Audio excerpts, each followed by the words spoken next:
Welcome back, welcome back, welcome back. And it is time for Overreaction Monday. One of our favorite times of the week, honestly. I not get a chance to see my main man, Jeff Ketchum, and see how he's doing. And of course, before I even ask you anything, Ketchum, you want to talk about Rogue? You want to talk about the Rogue products? And let's talk about everything that's really good. Richard, if you're out there, I need the hookup. I need some more Rogue products. I need some more birthday cake. I like feeling good. I like you making me feel good. Come on, Richard. Make it happen. Hook me up. You know my address. It's time. I need some more Rogue. By the way, you can go to rogueshop.com, check out their badass website and all of the various stuff that they have to offer. But you can also just scan that QR code right there and get some Rogue hookup. It is maybe my favorite partnership that we have. I don't want to upset any of our other partners, but Rogue impacts my life on a daily basis in all the best ways. Yeah, I'll talk about some Rogue. Okay. I like Rogue too. I don't want to name my partners. I don't want to do a list. I said maybe. Yeah. No, it is. It makes it very nebulous. Yeah, I almost went down the rabbit hole. I was like, I wonder who my favorite partner is. I'm like, no, don't do this.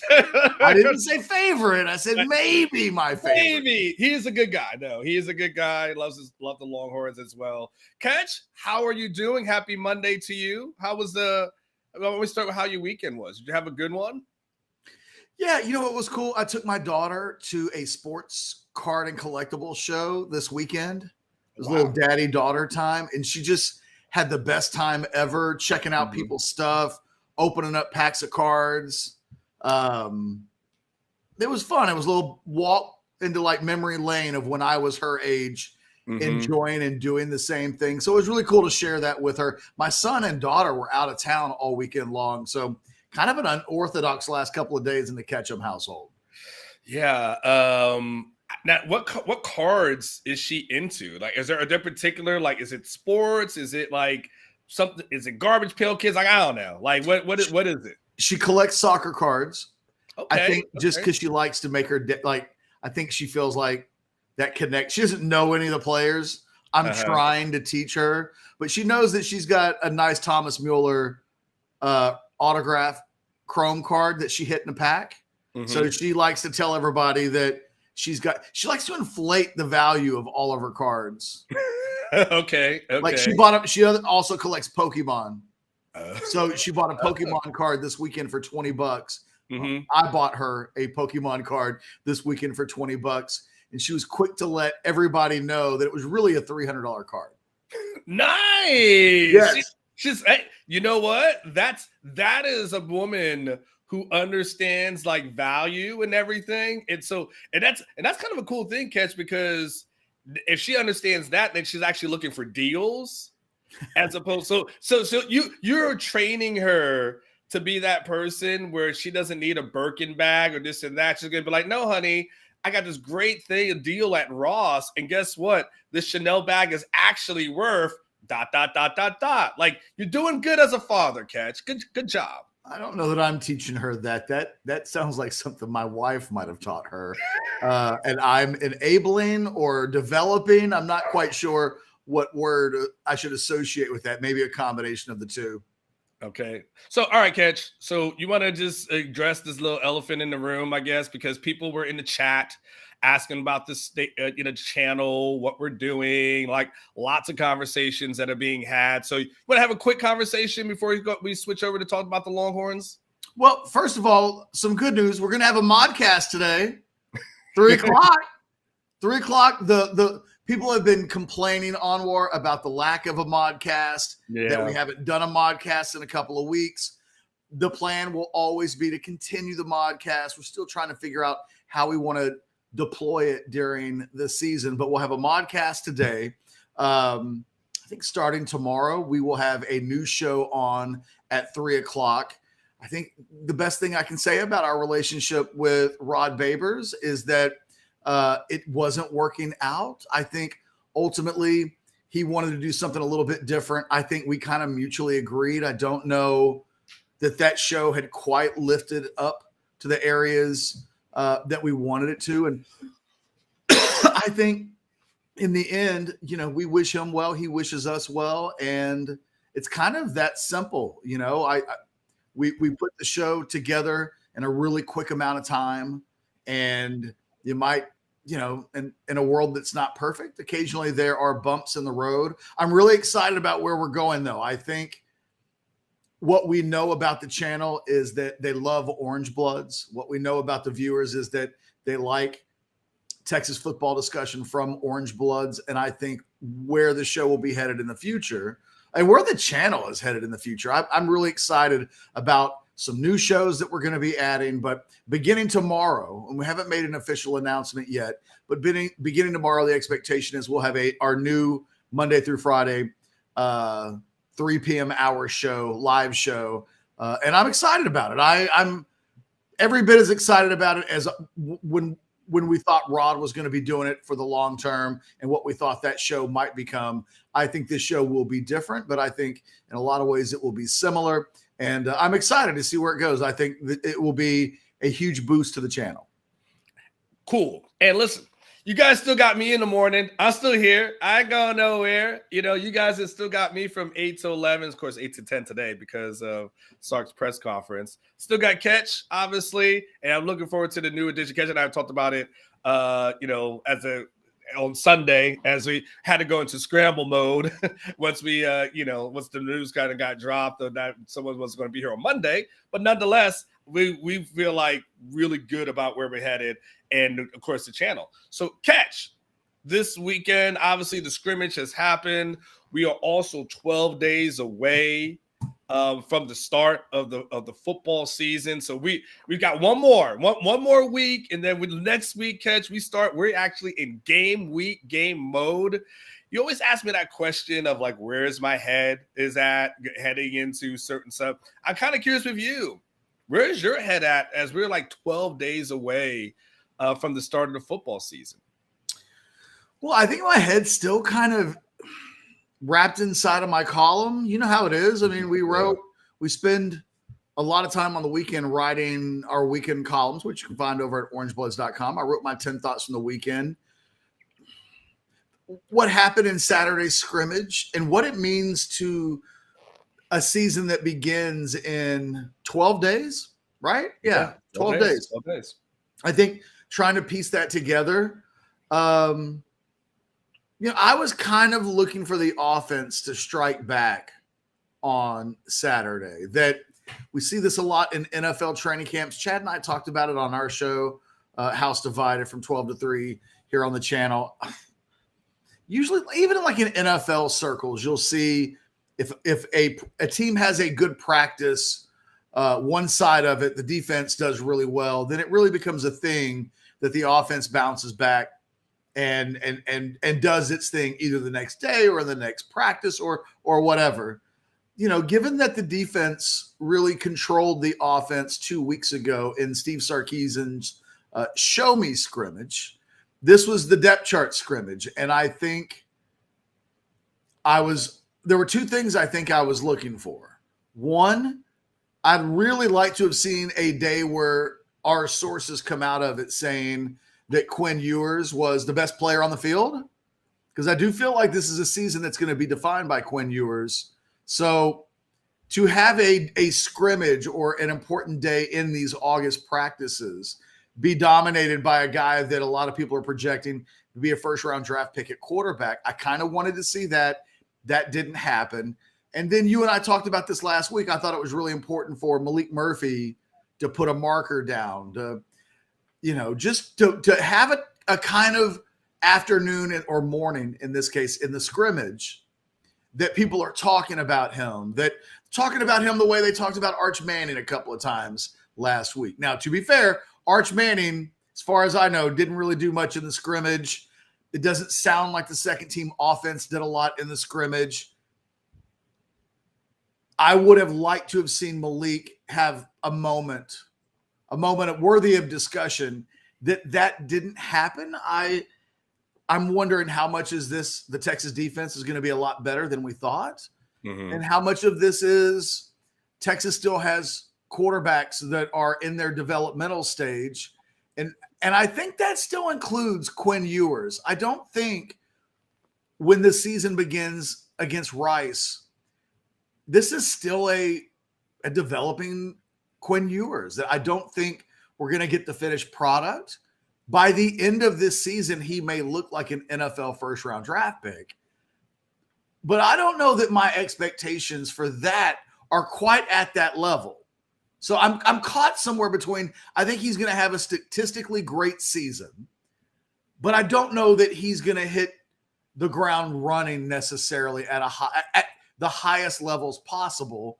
We'll see. It's part of what makes, I think, the Rice game really interesting. Where is this team truly on where when you have a scrimmage and it's a zero-sum game, and if the defense has a really good day, then your offense didn't. It's really hard at times for both sides of the ball to have been great on the same day. Kind of feels like the defense has been a little bit ahead of the offense, a little bit surprising. And you know, what that means to the quarterback position as a whole is one of the things I'm still trying to wrap my head around, I think, on a daily basis. Yeah, I mean, it's you know, so there's like a couple of different things, good topics that you threw out there, Catch. So like to your point, having the defense step up in the ways that we hear them to step it up, hearing about that front seven, Catch, you know, that's probably an encouraging sign, right? Because there's always the question of, all right, you know, how do you replace Mario Jomo, or how you replace a Keontae Coburn? And I've always kind of been under the, you know, the belief that, hey, the bar isn't that high where you're talking about like, how do you replace Will Anderson, right? Like that to me is when you look like, oh, or Bijan Robinson. Correct, Bijan Robinson. Like, you're like, oh man, like, you know, people try to talk themselves into Jonathan Brooks, and you're like, I don't know, that's a little bit hard, right? But I didn't feel like the bar was set so high where we would say to ourselves, like, man, I don't know what's going to happen there. So we had that, and so now what we're seeing, Catch, is you're hearing about the defense having success, which then means, all right, then that those guys who are the replacements are doing their thing.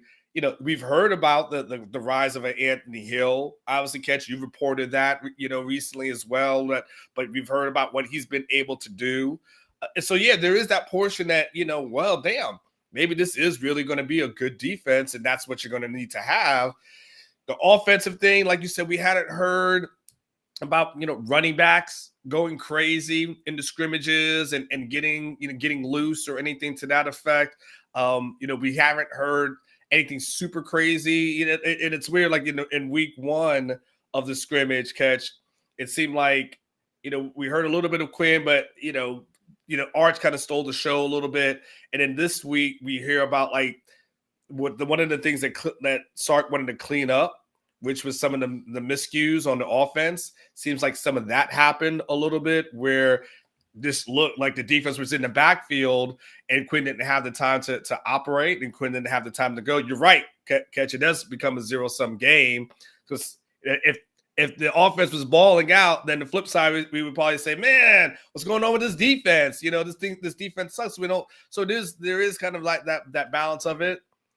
You know, it'll be interesting, Catch, to see what that really means when it's all said and done. Like you said, when you're going against the Rice, not much, a huge runway, but going to, you know, Alabama, you know, what this all means, especially, you know, within the next couple of weeks, you know, it'll be fascinating, especially as relates to the QB conversation.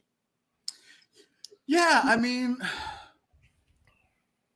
this is a team still trying to find itself. And you mentioned the defensive line and replacing guys and what's the bar for getting better. I can't help but think of, I have more questions than I have answers.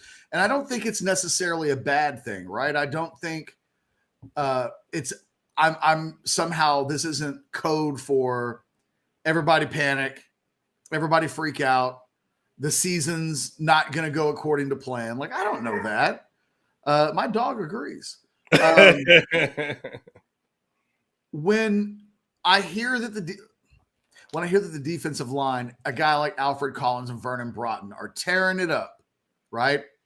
Mm-hmm. I can't, and they have not been guys that historically have consistently torn it up on a consistent. Otherwise, we wouldn't even be talking about them in the context that we've been talking about them in camp. We'd be like, Alfred Collins, of course, he's an ass kicker. Like, he did it all last year. The fact that we never said that is the reason why we talked about it so much in camp. But 2 years ago, I had a NFL player, current NFL player, for the Longhorns, or I guess no longer in the NFL, told me that he thought the defensive line was the best he had seen, maybe going back like 2 decades, that it was that good. And it turned out that the defensive line that year wasn't awesome. Turned out that the offensive line wasn't. Like, in the end, it was a bit of a mirage. The fact that it looked like the defense was dominating at times was reflective of an offensive line that wasn't quite ready for prime time. That offensive line ends up being the offensive line of a 5-7 football team with a 6-game losing streak. And there were signs in these practices that sometimes we don't completely see fully until the later in the year when we go, oh, you know what? Now that I've seen it enough in games, there were signs there. So there's a part of me that wonders, like, we know that the interior of the offensive line a year ago was a problem, that the trio of Hayden Conner, Jake Majors, and Cole Hudson, for the most part, that was not the strength of the Texas football team. If there was a weakness in the offense, there were games where that was it. And a lot of it was youthful mistakes. You know, they're not picking up twists and stunts and various things that would lead to sacks and whatnot. The anticipation is that group will be much better this year. DJ Campbell has moved into a starting slot. On paper, you would think those guys are a year more experienced. They're young guys, and now they're a little bit older. They should be better. But what exactly does that look like? I don't think we have really any idea. I don't think the coaches do. That area is still one that, like the quarterback position, is a work in progress and is developing. When I read Alabama, I'll be honest, Anwar, when I read and did some homework on how things were going at Alabama in scrimmaging, they don't know what their quarterback situation looks like. Mm-hmm. I don't know that offensively they know exactly what they're going to be. But defensively, they seem they're like Texas. They've got about 3, 4, 5 interior defensive linemen that they feel really good about. They've got 2 outside rush guys that they think have a chance to be first-round draft picks. They're loaded everywhere. They feel really good about the defense. And I found myself asking the same question about Alabama. Like, how good is that offensive line, knowing that a year ago they weren't great, and this year they're kind of getting whipped by the defense?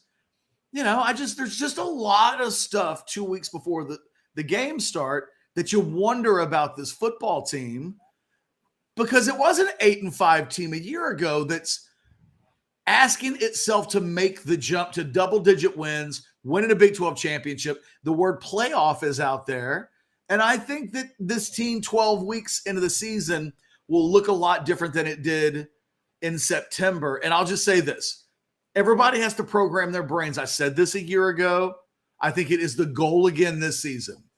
Be better in September than you were in August. Be better in October than you were in September. Be better in November than you were in October. And be better in December than you were in all of those months. And you will win a championship. You will play for big things, assuming that the early part wasn't an absolute disaster. And I don't think anybody would look at Texas and suggest that disaster is on the forefront in the first month of the schedule, even if you lose to Alabama. So it's a baby steps concept. I think there's so much anticipation for this season.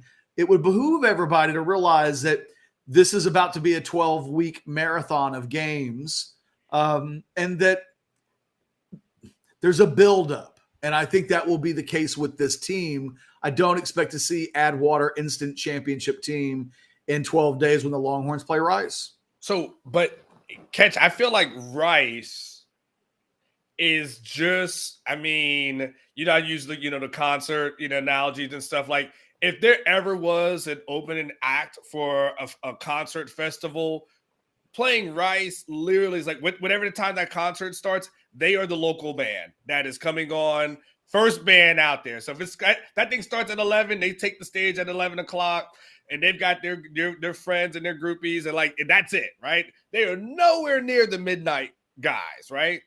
I feel like, though, Texas goes from that 11 o'clock slot to the midnight from week 1 to week 2. Like, and that seems to be where everyone's headed at. And so there's almost like this feeling like get through Rice to get to Bama. And the question really becomes, and I'm just throwing this out to you as I've been talking and thinking about it. Texas fans really feel like Bama is the measuring stick for this program. Like if they go up there and they can beat Bama, natty it is. I get questions asked this every week on the show, darn near every day. Like, hey, if Texas beats Bama, or you think they're convinced they're going to win a national championship or compete for a national championship, or at least get in a CFP. I get asked this literally about once, at least 3 times a week. I feel like it. You're smiling over there. The last time I saw this team play football, they got their ass kicked by Washington. So it was 7 points, Catch. It wasn't 7 points at the beginning of the fourth quarter. It was 7 points at the end of the game. What was the score in the beginning of the fourth quarter? I don't remember the score. It was ass kicking to not enough. All right, I gotta go back and look. Someone else is looking it up. The question is, though, in what lens? Because we're talking about what's 12 days away, and 12 days away just gets us to the concert. But everybody's really focusing on what would be technically 19 days away. That's really where it's at. I'm asking how much weight should be put on that game, because that seems to be the weight that most Texas fans are putting on, a lot of it on that particular game. I don't know. I'll need to see it. Because, again, I can't sit here and tell you that the goal for this football team should be to be better in October and than they were in September, and then to be upset if they don't play their best football in September. The Alabama game is not going to define this season. It is the game we're most excited about, but losing that game, unless it's just they get destroyed, losing that game doesn't cost them a whole lot. I mean, it doesn't knock them out of playoff contention automatically, although their wiggle room and margin of error becomes much smaller the moment you add a loss to the table. But they would still potentially, in a world where an 8-5 football team jumps up this year and becomes a playoff level team, like, it wouldn't take them out of that. Nor would winning that game, it'd still be 0-0 in conference play. And, I think this will be a season that tests them. I don't think that we're getting ready to watch a season where they blow out 9 or 10 of the teams on their schedule. This is almost certainly going to be a season that's got a half dozen 50-50-ish type games. I think last year they played in a lot more than 6. I'm giving them some benefit of the doubt that they will blow some teams out, but I still think every other game is going to be one that comes down to the last 5 minutes of the fourth quarter. It's a long season. There's a lot to play for. There are a lot of, how this team consistently plays on the road. We'll see. What does Oklahoma become? Are they even, and what will it mean if they have their starting quarterback? And what does a Dylan Gabriel-led Oklahoma mean in year 2? I don't know. So the Alabama game for me is a lot of fun. I would warn people to not get so worked up about that game, because last year's Alabama game did not define the season. It didn't. In the end, it was a footnote. In the end, it was a team that lost too many games in the Big 12 that they shouldn't have. 2 primarily, right? Texas Tech and Oklahoma State. It was no sin to lose to TCU at home. It was a sin to blow that game in Lubbock and to blow that game in Stillwater. And those were the 2 games that kept Texas out of a Big 12 championship game. And quite frankly, there were parts of what they did against Alabama that never really showed back up again the rest of the season. So last year's Alabama game was mostly irrelevant, other than it was a hell of a day. Texas came close. In the end, didn't quite finish the deal. And it meant nothing for the rest of the season. Virtually nothing. part of that also was because Quinn Ewers got hurt in that game. And so suddenly Hudson Card is playing. And, it will be the texture of where this season goes and how much season is left.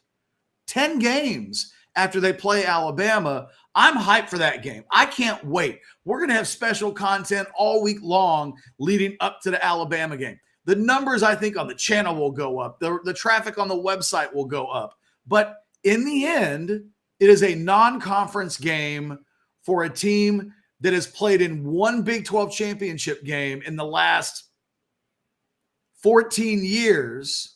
I just think the most important stuff will happen after that game. That's my answer for Alabama. Texas fans, enjoy the hell out of that game, but have a real healthy dose of perspective. Rome will neither be built or fall in 24 hours in Tuscaloosa in a couple of weeks. But what if they win, though? They still have 10 games to play, and it will be a sign. It'll be a great sign that this team is legit on a very certain important level. But, they still have work to do. They still have to complete a Big 12 schedule that has also been a problem for them every year. Even the year where Texas went to the Big 12 championship in Sam Ellinger's second year, if you take that bowl game out, it wasn't a great year. They did lose more games that season. They ended up winning. What were they? The final record was like 10-4, right? Yeah. Mm-hmm. So they ended up going 9-3 in the regular season. Pretty good, but not great. And that's the best season Texas has had in, a decade. So I think losing the championship game that adds in the fourth loss. Correct. And then they beat Georgia and it gives them the 10th win. But they still, lost a couple of games. They beat Oklahoma and still found a way to lose a couple of games in Big 12 play that year that great football teams don't lose. Isn't that what we're trying to get this team to? Like when we talk about them maybe being a playoff team, you're talking about them being a great team. And, I don't know that they're quite there yet, but they don't need to be. They need to be great building up. And, you'd like for them to be a better team when they play OU in October, which they were, I think, a year ago when you think about the way those two games unfolded. Maybe two of the best performances that Texas had all year, but a total complete performance in that game against Oklahoma. You'd like to see the same thing again from them this year. And then, quite frankly, when they go to Fort Worth to play TCU later in the year, you'd like for that to be the best version of this team, but it's about gradual improvement. That's about getting better every week. That's about improving month to month. And, that's still a challenge. I have not seen this. I've not seen that improvement, gradual improvement, week upon week upon week, probably since 2013. And in reality, with regards to it leading to a great team, I'd have to go back to the 2008 team. It felt like that team ascended. And by the middle of the season, they were a Goliath compared to what they had been early in the season.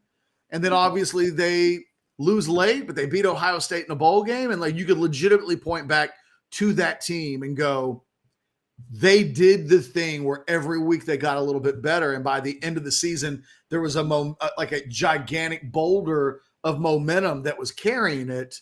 That's what Texas needs. That's what championship teams do.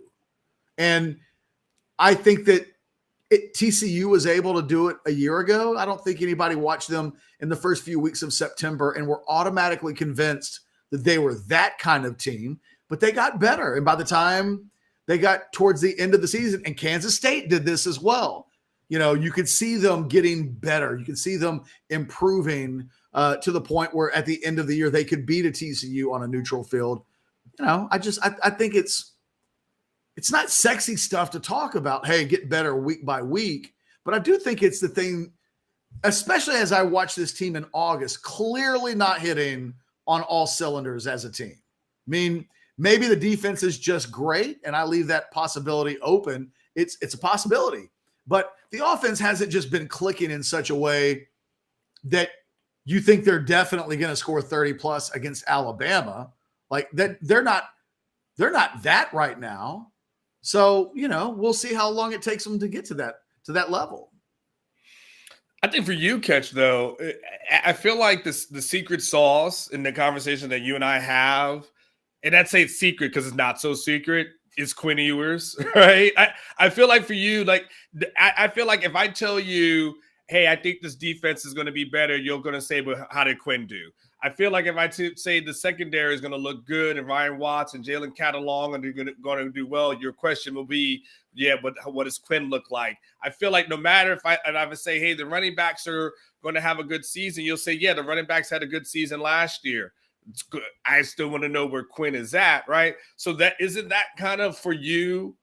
It kind of starts and ends with this when we start talking about the season being 12 days away. Doesn't that just for you, you're staying consistent with if Quinn Ewers is, and we have to define what, good to great. Like, I don't know what our definitions would be. And you're not with such word particulars. Like, so I don't know if he needs to be good. I don't know if he needs to be great. But what is he on a 10? Okay. On a 10-point scale, let me break it out for you, okay? Okay. 5 is average. Okay. 6 is slightly above average. 7 is a very good quarterback. But honorable mention all Big 12. Not very, he's good, but he's not elite. Let's say an 8 is first team all Big 12. Let's say 9 is an All-American. And let's say 10 is you get your number retired. That's Vince Young. That's 10's VY. 10's correct. VY. Okay. So where do we think on that 5 to 10, he's certainly a 5. So how high above 5 is he really at this point? That certifiably, no doubt about it. Is he, or does he need to be? Both. I mean, he needs to be at least an 8. Yes, I will start there. He's got to be first team Big 12, all Big 12 in order for anything to work. So where do we think he is right now based on the season he had a year ago, based on the body of work in this offseason, but certainly including the 3 weeks of practice? I think the first practice was 19 days ago. Didn't they started practice on a Wednesday, right? Wednesday the 2nd. So they're not quite 3 weeks into practice, but where do we think he is on that scale right now? I mean, I would put him at a 7 is where I think he is. Probably very good. Not particularly, not all Big 12 level at this moment. Because, you just got to go into a little bit. We can't ignore that, there have been turnovers and that may not all be attributed to him, right? We know there's other things that go in, receivers running the wrong route, things to that effect. But I think he's been very good. I think he's good enough I think 7 gets you the blessing of Sarkisian. We've talked about how Sark has had quarterbacks in the past that haven't had his blessing here at Texas. 7 has kind of got him the blessing portion of it. So I think 7 is very good. I think ultimately, though, he needs to be at an 8 for the team to achieve everything. But for right now, I put him at very good. I think very good, which is, I think is better than last year, right? That's progress where, last year you might have been somewhere in the 5 to 6 range. And I think for me, he's at least at a 7 at this moment.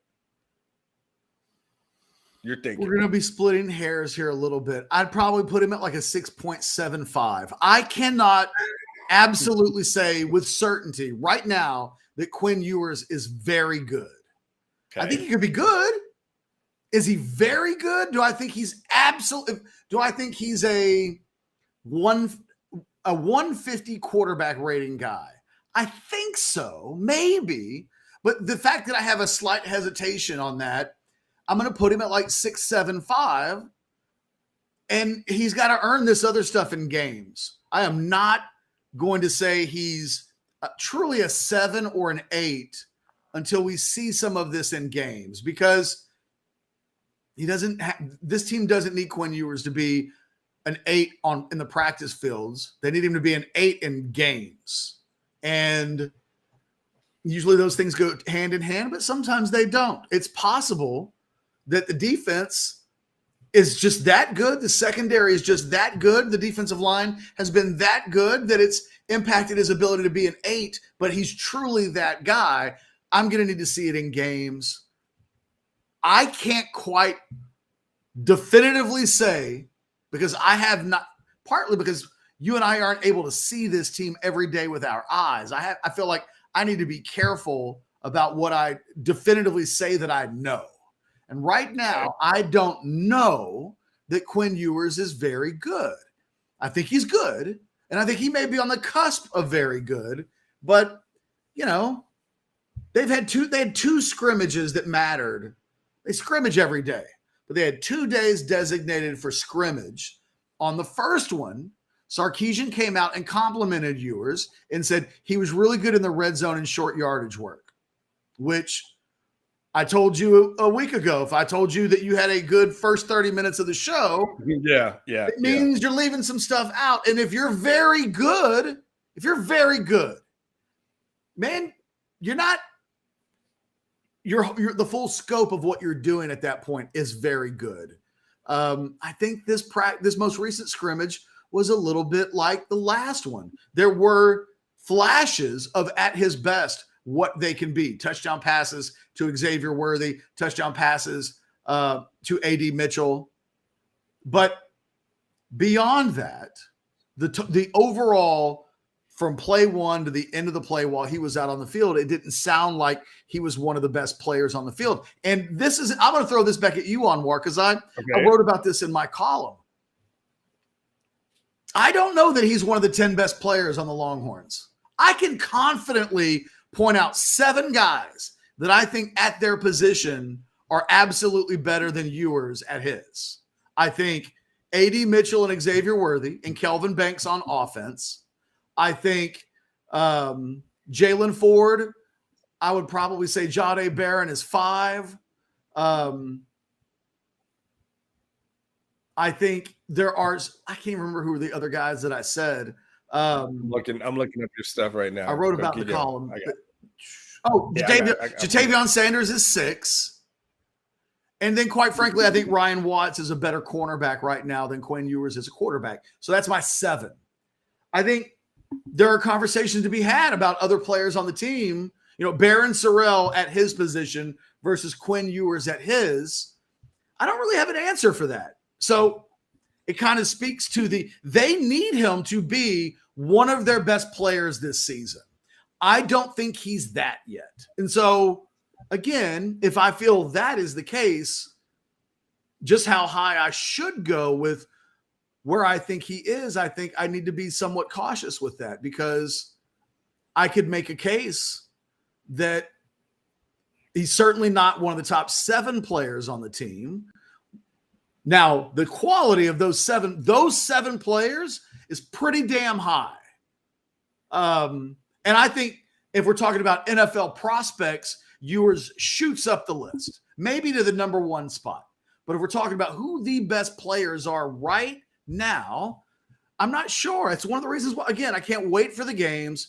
Let's see what it looks like when they're playing other opposition, playing defenses that don't know exactly what they're doing. That's one of the other elephants in the room about when defenses do really well against offenses in scrimmage. A lot of times they've seen the formation so many times. They've seen little tells, little clicks. They have just an extra little bit of an advantage that makes a big difference that opposing teams won't necessarily have. So, there are a lot of factors that might make for why the events in scrimmages and practices have gone the way that they have. But I have not had one person after any practice this season come up to me and call me up or message me or whatever and say, God damn, man, Quinn Ewers was the best player on the field today. You should have seen him. That just hasn't happened. And, I think I would have liked to have heard that just once so far during camp. I mean, I don't know if we've heard that about too many of guys on offense this year. AD Mitchell gets that kind of buzz. He gets a little bit of love, right? He gets a little bit, I don't know if we've heard that about any of the running backs. I don't know if we've heard that about a ton of the receivers. Of course, Xavier was sick for a small portion, and so there was that, or excuse me, he had an illness. I don't know if he was sick. I apologize. He had an illness as prior to. So I guess then, catch. I'd like Quinn Ewers to have been talked about as much as Alfred Collins. I mean, or is the flip side? Is there any flip side to that though, Catch? That he's just doing his thing and it just is what it is. Like we don't talk about Jalen Ford, for instance, right? But we know he's pretty good. But I'm sure you probably don't put him on that Jalen Ford status, of course, because he's not in your top 7 or something to that. Jalen Ford's a returning All-American. Fair enough. All right. So that being said, then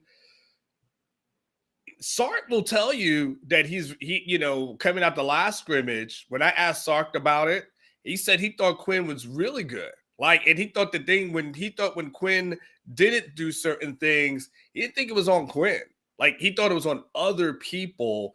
And so now that's a little bit more concerning than anything else, right? For me, if you're telling me a guy's running the wrong route, I'm like, well, how the hell did that happen? I mean, shouldn't happen if you've been in here, in the system for a couple of years. But, so he's been, I want to say he's that guy, he's been a guy that he's, defended Quinn, and when I speak to him today, I'm sure he'll have, say the same things. So is it possible that maybe just some of the people around him are doing certain things? Is it possible, to your point, Catch, that you said the defense knows what's coming? I go against Xavier Worthy every day in practice. I know his moves, right? I know AD Mitchell's moves for the most part.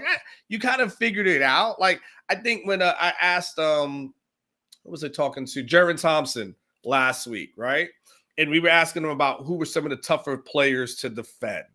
And he had said, honestly, it's the veteran guys, because, they know a little bit more what they're doing, more so than the young guys. So it's possible, Catch, that we don't hear a lot about Quinn because these guys know exactly what some of these other guys are doing. The defense knows what's coming, and it's possible that he is having a good camp.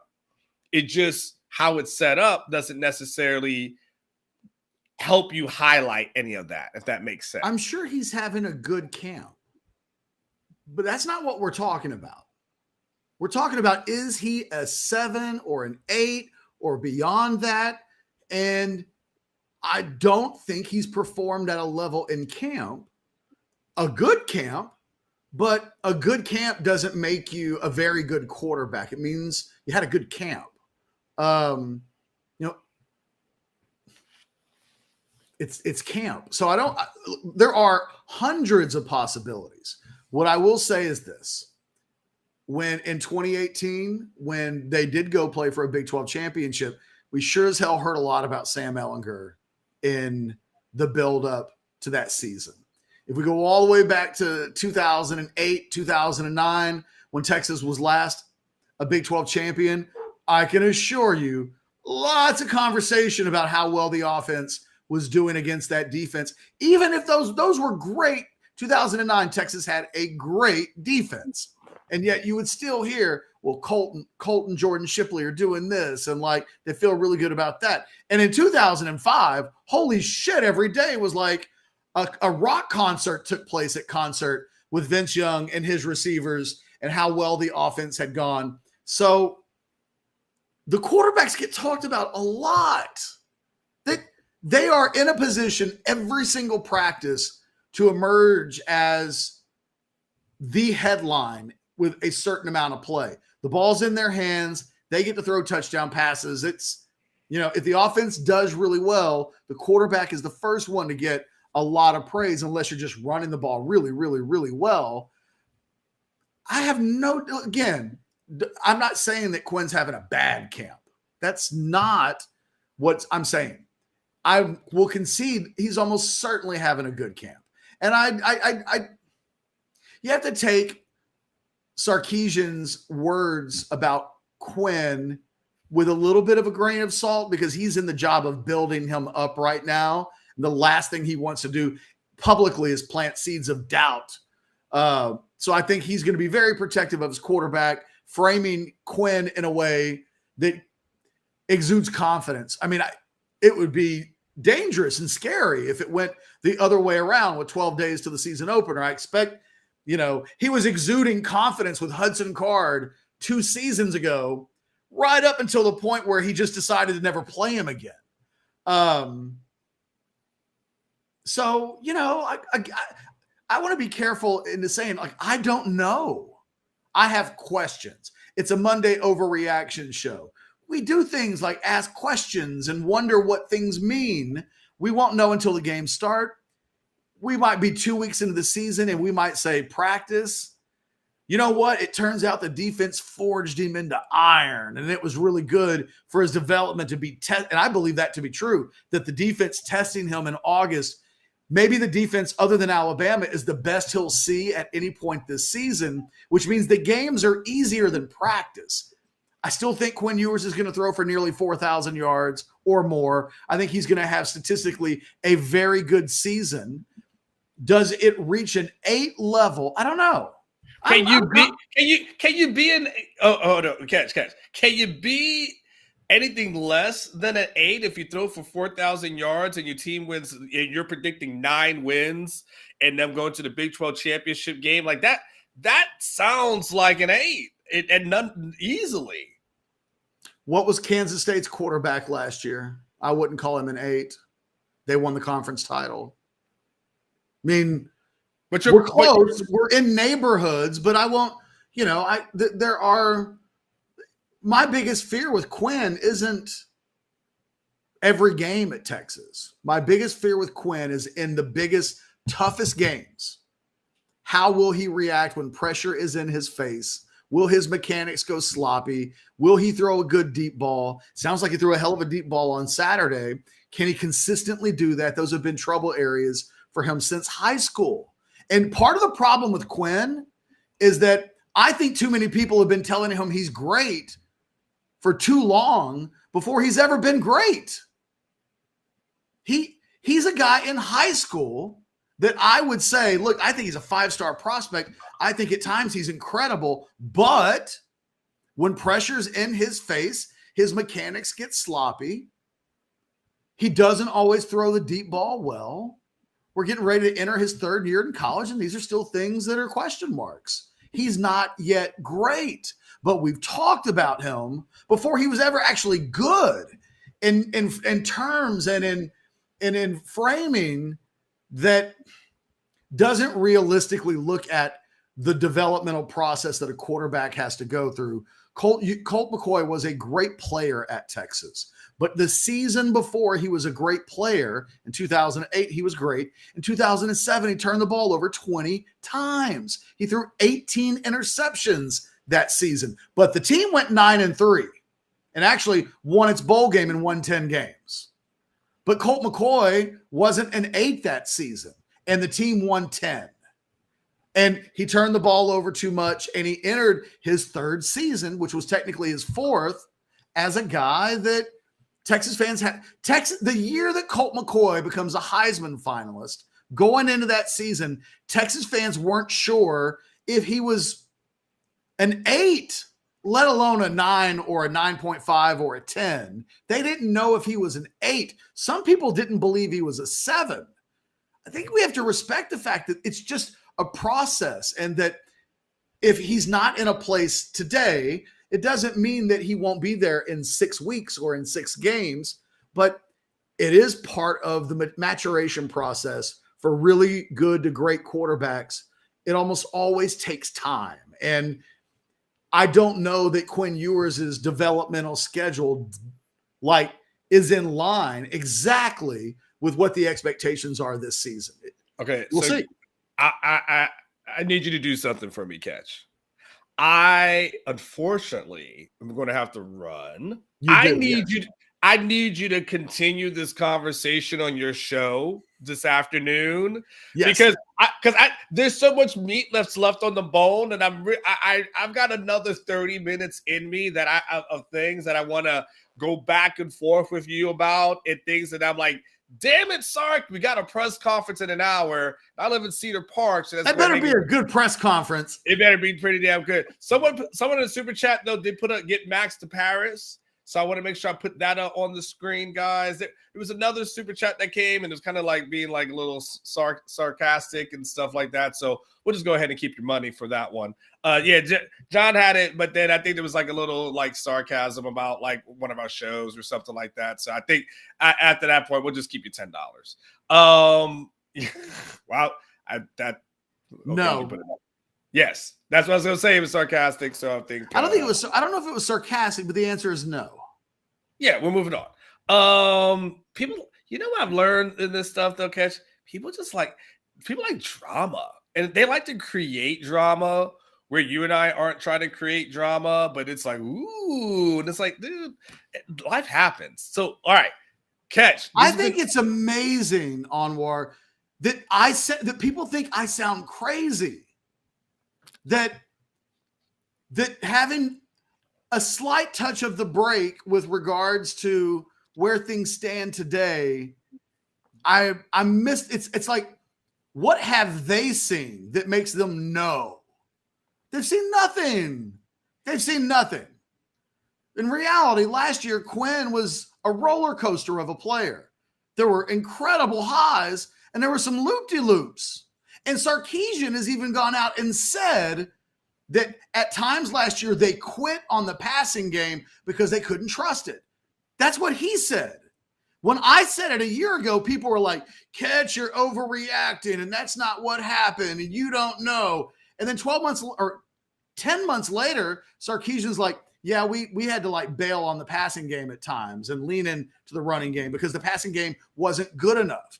It's like they've forgotten that Quinn Ewers at the end of last season had a head coach who was telling people the job's going to be open in the spring. Why? The passing game wasn't good enough. Nothing that's happening in practice right now suggests that the passing game is the best part of the Texas team. They're not constantly going out with all of the talent that they have. They're not just waxing that ass left and right. It's fair to ask exactly where that group is and how far along Ewers is in the developmental process without people going, oh my God, you're overreacting. Oh my God, you're just trying to cause trouble. No, let me tell you what I'm not. I'm not putting on a Texas Longhorn hat on my head, and I'm not feeding you sunshine left and right because you love it so much. What we do here is have real conversations. And the realest conversation about this Texas football team is how good is its quarterback play going to be this season?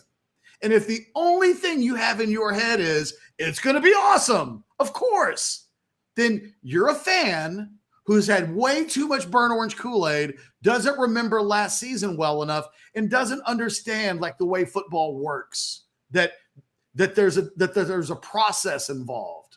And I can't help you. I'm trying. But if you want to OD on the sunshine because somebody with orange on told you that everything was going to be great, ask yourself how long they've been telling you that. And when has it come true? Done. Show's done. On that note, drop the mic. Catch will be in on noon to 3. Him and Chad Hastings, House Divided. Make sure you check that out. I think Catch is going to have more to say because clearly after all this goes out in the atmosphere, everyone's going to be talking about it. And so Catch, get ready. I want more of this conversation, more of this talk because it needs to be had. All right. I got to head down to UT. Thank you for Rogue and Richard. Make sure one more time you put that button up for us, guys. But make sure you guys check out the rogueshop.com for all your CBD, THC needs. Get the salves, the gummies, get a good night of sleep, relax, like whatever you need. The folks at the Rogue Shop, they've got you covered. There's a QR code right there if you want to go ahead and scan that thing. But Richard will take care of it. They personally pack your stuff and then put you to use it. I don't think his wife has the time to do the notes anymore. They got really busy. They got a lot of business right now. They used to be able to do that. But nonetheless, still get some great stuff. So make sure you check out rogueshop.com. Thank you for watching Overreaction. Monday Catch was on fire. Don't forget to check them out at noon. You guys take care. I'll see you tomorrow. Remember I said leave each day like it was last. One day it will be.